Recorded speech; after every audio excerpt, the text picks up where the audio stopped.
사람들은 누구나 꿈을 꾸며 살아갑니다. 꿈은 우리를 설레게 하고 우리로 하여금 미래에 대한 기대를 갖게 합니다.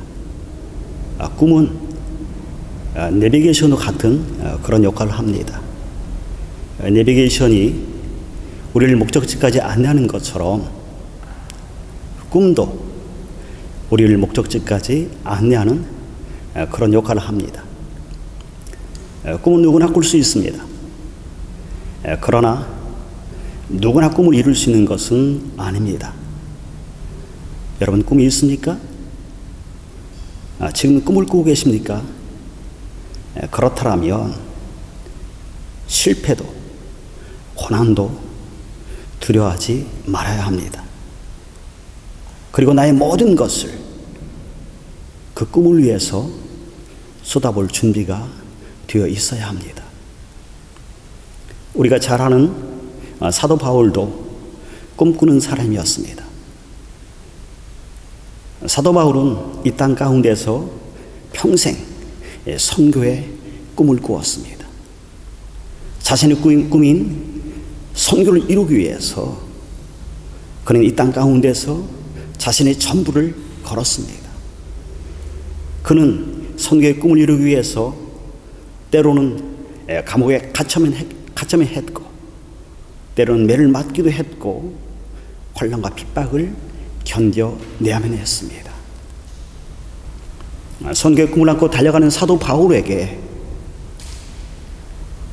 늘 그의 앞에는 핍박과 환난이라는 고난이 그의 앞을 가로막곤 했습니다.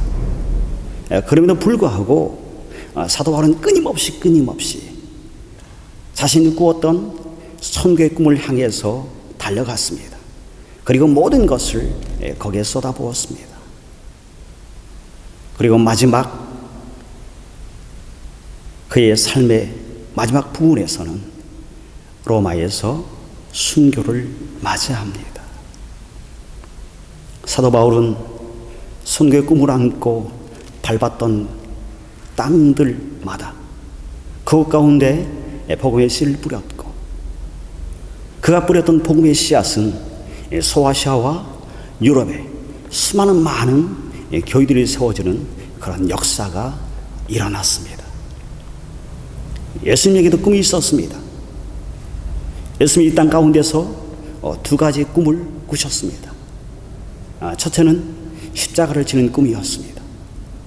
예수님이 십자가를 지기 위해서 이 땅 가운데 오셨고 십자가를 향해서 나아가셨습니다. 그리고 십자가에서 자신의 피와 물을 쏟으심으로 자신의 꿈이었던 십자가의 꿈을 완성하십니다. 그리고 예수님에게 또 하나의 꿈이 있다면 그것은 이 땅 가운데 교회를 세우는 것이었습니다. 예수님은 십자가 사건 이후에 예수님께서 이 땅에 살아가는 우리들에게 선물로 남겨준 것이 있다면 그것은 주님의 피로 사신 교회입니다.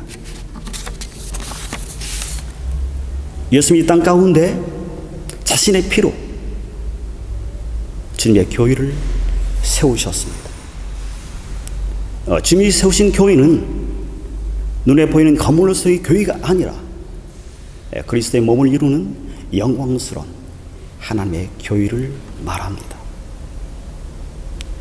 여러분, 교회하면 여러분의 머릿속에 어떤 이미지가 떠오르십니까? 베를린에도 수많은 많은 교회들이 있습니다. 베를린 베델교회, 한인교회, 소망교회, 그런 교회라는 이름을 가진 교회가 베를린에만도 30개가 넘습니다. 여러분, 건물이 교회일까요? 여러분, 무엇이 교회라고 생각하십니까? 영상 같이 한번 보시겠습니다. What is the church? Is the church a building? Is the church a pastor? or the staff? Is the church the music, the tradition, or the ministries? These are all good things, but they are not the church. Take them away, and the church is still here. Why? Because you are still here. The church is you. The church is you with a purpose. The church is you on a mission. The church is you with a plan. A simple plan to plug into God at a weekend service, to charge up in a small group community, to live out using your gifts and passions, and to pass on your faith to those who do not know Christ. When you and I live like this, all the things we used to do in church become things we do as the church. God desires it. The world needs it. And we are called to be it. What is the church? The church is you.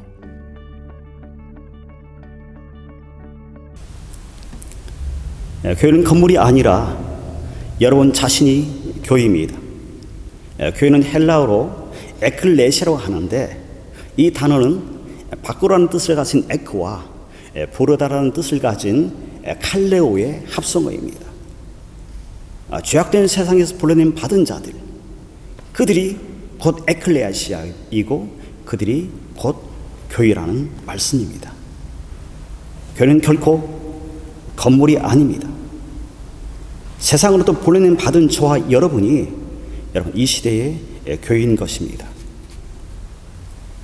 불러낸 받았다는 말은 단순히 지나가는 사람을 불렀다라는 그런 의미가 아니라 사도행전 20장 28절에 말씀하는 것처럼 하나님이 자신의 피로 값주고 사서 불러냈다라는 그런 의미를 갖고 있습니다. 주님이 피로 값주고 사신 존재가 저와 여러분이기에 저와 여러분은 영광스러운 존재이고 존귀한 존재인 것입니다. 여러분, 이것은 주님이 주신 축복이고 선물이고 은혜입니다. 하나님은 우리에게 불러낸 받은 자의 은혜를 주시고 동시에 우리에게 하나님께서는 보냄 받은 자의 사명을 우리에게 주시고 말씀하십니다. 최초의 사람인 아담과 하에게도 하나님께서 복을 주시고 사명을 말씀하시는 것을 우리는 창세기 1장에서 우리가 확인할 수가 있습니다. 창세기 1장 28절 다 같이 읽겠습니다. 하나님이 그들에게 복을 주시며 하나님이 그들에게 이르시되 생육하고 번성하여 땅에 충만하라. 땅을 정복하라. 바다의 물고기와 하늘의 새와 땅에 움직이는 모든 생물을 다스리라. 하나님이 아담과 하와에게 먼저 복을 허락해 주셨습니다. 그리고 바로 이어서 아담과 하와에게 땅에 충만하라, 땅을 정복하라, 모든 생물을 다스리라고 말씀하시고 그 사명을 아담과 하와에게 허락해 주셨습니다. 이 말씀은 아담과 하와가 이 땅 가운데서 하나님의 거룩한 통치가 이루어지게 하라는 그런 말씀입니다. 아담과 하와는 하나님께 보냄받은 최초의 선교사이자 최초의 사명자인 것입니다. 모든 인류의 대표주자인 아담과 하와가 이 사명을 잘 감당해서 하는데도 불구하고 아쉽게도 창세기 3장에 가면 뱀의 유혹 앞에 무너지고 실패하고 많은 것을 우리가 볼 수가 있습니다. 아담과 하와가 하나님의 그 보냄받는 자의 사명을 감당하지 못하고 실패했음에도 불구하고 놀랍게도 하나님은 결코 거기서 멈추지 아니하시고 포기하지 아니하시고 그 후에도 끊임없이 사람을 부르시고 보냄받는 자의 삶을 살게 하십니다. 그래서 하나님은 노아를 부르셨고 아브라함을 부르셨고 요셉을 부르셨고 모세를 부르셨습니다. 그리고 지금도 교인 저와 여러분을 부르시고 이 시대에 보냄받은 자의 삶을 살게 하십니다. 교인 저와 여러분이 잊지 말아야 할 것은 우리라는 존재는 불러냄 받은 자임과 동시에 보냄 받은 자라는 사실입니다. 우리 옆 사람에게 한번 이렇게 얘기해 주시기 바랍니다. 당신은 교회입니다. 주님 보냄받은 자의 삶을 살기 위해 당신을 부르셨습니다. 교인 저와 여러분이 불러냄 받은 자의 모임으로 끝나면 교회는 더 이상 이 땅에 소망이 없어집니다. 물이 흐르지 않고 고이기만 한다면 그 물은 생명을 잃어버리고 썩고 말 것입니다. 이처럼 교인 저와 여러분이 불러냄 받은 자로 머물고 거기서 만족하고 자족한다면 교회는 곧 생명력을 잃어버리게 되고 말 것입니다. 초대교인 예루살렘 교회는 이것을 우리에게 너무나도 잘 보여줍니다. 그들은 마가의 타락방에 임한 성령의 임재로 인해서 하나님의 놀라운 능력을 경험했고 예루살렘 교회는 부흥하기 시작했습니다. 하루에도 3,000명이 넘는 많은 사람들이 주께 돌아오는 놀라운 그런 은혜 역사가 그곳 가운데 있었습니다. 그러나 그들이 보냄받은 자의 사명을 감당하지 않고 예루살렘 안에만 머물러 있으면서 그곳 가운데 자족하고 있을 때에 하나님은 환난과 핍박을 통해서 그들을 강제적으로 흩어져 버리신 것을 우리가 볼 수가 있습니다. 교인 저와 여러분이 이 땅 가운데서 보냄받은 자의 삶을 살기 위해서 우리가 필요한 것이 있습니다. 첫째는 교인 저와 여러분은 하나님의 말씀의 기초 위에 세워진 자들이라는 사실입니다.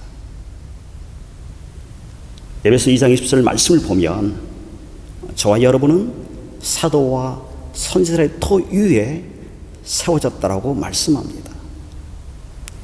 사도들과 선지자의 토 위에 세워졌다는 말씀은 하나님의 말씀의 그 토 위에 기초 위에 세워졌다는 말씀입니다.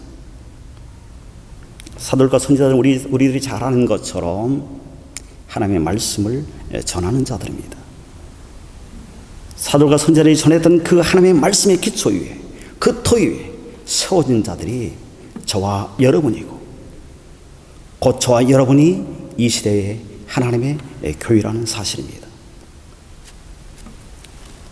여러분, 교회는 땅 위에 세우는 것이 아닙니다. 교회는 건물로 세우는 것이 아닙니다. 교회는 하나님의 말씀의 토 위에 그 기초 위에 세우는 것이 교회입니다. 교회가 하나님의 말씀이 아닌 그 어떤 다른 것의 토 위에 기초 위에 세워진다면 그 교회는 곧 흔들리고 무너지고 말 것입니다. 하나님의 말씀이 무너지면 교인 저와 여러분이 무너지는 것입니다. 하나님의 소망인 교인 저와 여러분이 무너지면 하나님의 꿈도 함께 무너지고 마는 것입니다. 여러분, 오늘날 교회가 문제가 되고 있는 것은 여러분 무엇 때문에 요즘 교회가 문제가 되고 있습니까? 말씀의 기초 위에 말씀의 토 위에 교회를 세우기보다는 인간적인 방법으로 세상적인 방법으로 사람의 욕심으로 교회를 세우기 때문에 오늘날 이 땅 가운데 교회가 흔들리고 교회가 문제가 되는 것입니다. 여러분, 하나님의 말씀을 떠나면 교회는 죽고 맙니다. 마치 물고기가 물을 떠나면 죽는 것처럼 우리 교회는 말씀과 뗄래야 뗄 수 없는 불가문의 관계를 맺고 있습니다. 여러분, 건강한 교회로 세워지고 싶으십니까? 하나님의 말씀의 터 위에 자신을 세우십시오. 하나님의 말씀의 터 위에서 하나님의 말씀으로 자신을 채워가십시오. 그러면 교인 저와 여러분은 건강한 교회를 이루고 그리스도 안에서 성장하고 부흥할 것입니다.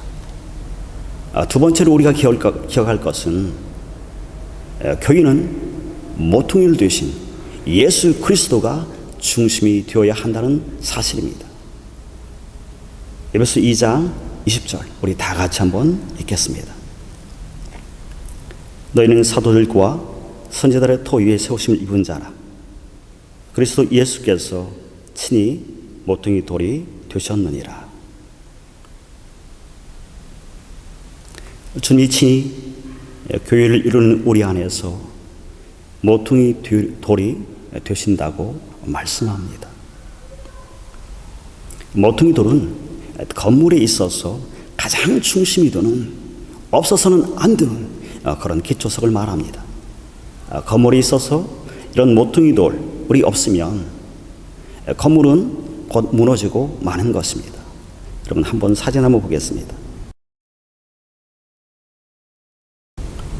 여러분 사진에 보시는 것처럼 모퉁이 돌을 빼버리면 그 건물은 한순간에 건물로서의 기능을 상실하고 무너지고 말게 되었습니다.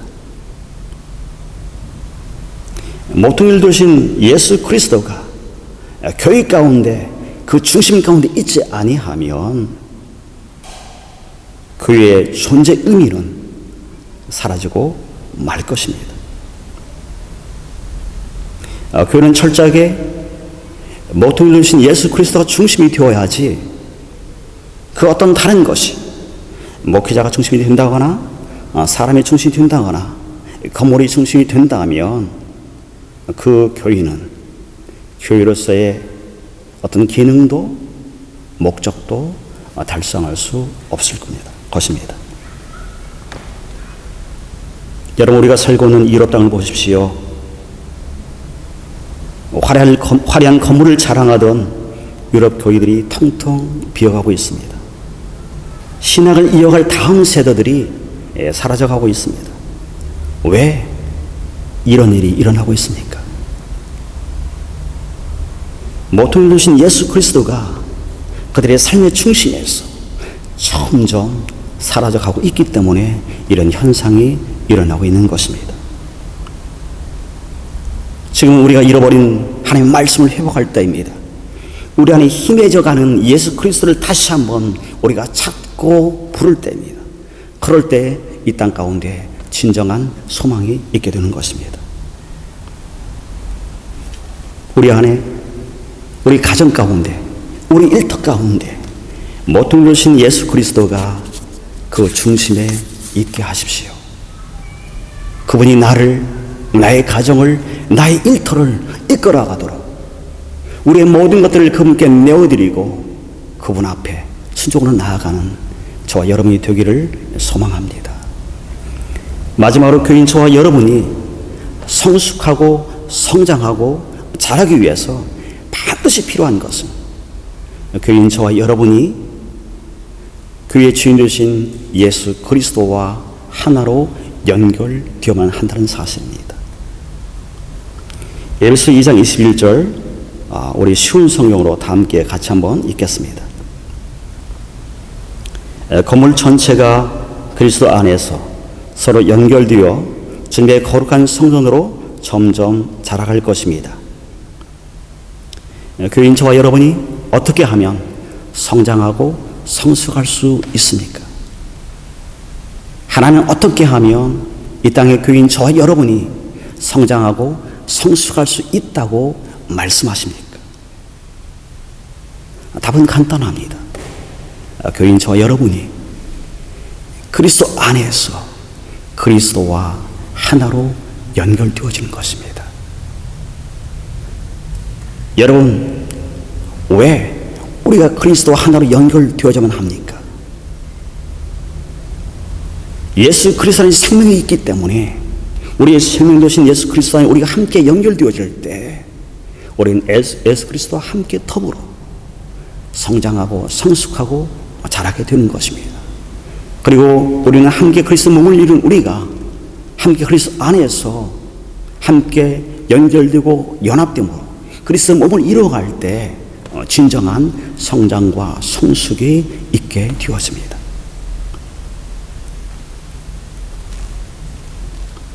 교회의 시민은 결코 혼자 성장하지 않는다는 사실입니다. 교회는 함께 연합하고 함께 성장하는 공동체가 교회의 공동체입니다. 그런 은혜의 역사가 저와 여러분 안에 있기를 소망합니다. 얼마 전 유튜브에서 유재석과 조세호가 진행한 유퀴즈 온 더 블록 방송 프로를 한번 본 적이 있습니다. 거기에 토마스 타반 아쿠니아라는 남수단 의사가 출연했습니다. 이 남수단 출신의 의사는 의사이자 선교사인 이태석 신부님이 남수단에 선교사로 파송해서 사역할 때에 그 이태석 신부님의 도움으로 한국에 와서 한국에서 이제 의학을 공부하고 의사가 된 그런 분입니다. 그런데 우리가 잘 아는 것처럼 이태석 신부님은 의사이자 선교사로 남수단 땅에서 사역을 하시다가 대장암으로 하나님의 부름을 받게 되어지죠. 이 남수단 의사는 아버지처럼 존경하고 따랐던 자신의 스승인 이태석 신부님을 생각하며 방송에 출연을 하였습니다. 저는 이 방송을 보면서 마음에 뭉클한 감동이 있었고 보면서 마음으로 많이 울었습니다. 여러분들 시간이 되시면 꼭 한번 보시기 바랍니다. 조세호가 그 프로에서 남성 출신의 그 의사에게 이렇게 묻습니다. 무엇이든지 심으면 자라나는 만평의 밭이 있습니다. 거기 어떤 씨앗을 심고 싶으세요? 라고 이렇게 묻습니다. 그때 남수단 의사가 이렇게 말합니다. 저는 병원이라는 씨앗을 그 만평의 밭에 심고 싶습니다. 한국에는 조금만 가도 병원이 있고 쉽게 병원에 가서 치료를 받을 수 있지만 제가 태어나고 자란 남수단은 병원에 가려면 하루, 이틀, 3일 그렇게 오랜 시간 걸어서 가야만 병원에 닿을 수가 있습니다. 그래서 그 땅 가운데 병원이 하나라도 더 있으면 수많은 많은 생명을 살릴 수 있기에 저는 그것 가운데 병원이라는 씨앗을 심고 싶은 것입니다. 이렇게 얘기했습니다. 사랑하는 베린 베들교회 성도 여러분, 여러분은 베린 교회를 통해서 베린 베들교회를 통해서 이 베를린 땅 가운데 이 땅 가운데 어떤 씨앗을 심고 싶으십니까? 어떤 씨앗을 심기 위해 지금 주님께 기도로 준비하고 계십니까? 함께 주님이 기뻐하는 그런 씨앗을 이 땅 가운데 심고 함께 가꾸고 함께 자라게 하는 이 일 가운데 우리가 함께 나아가기를 소망합니다.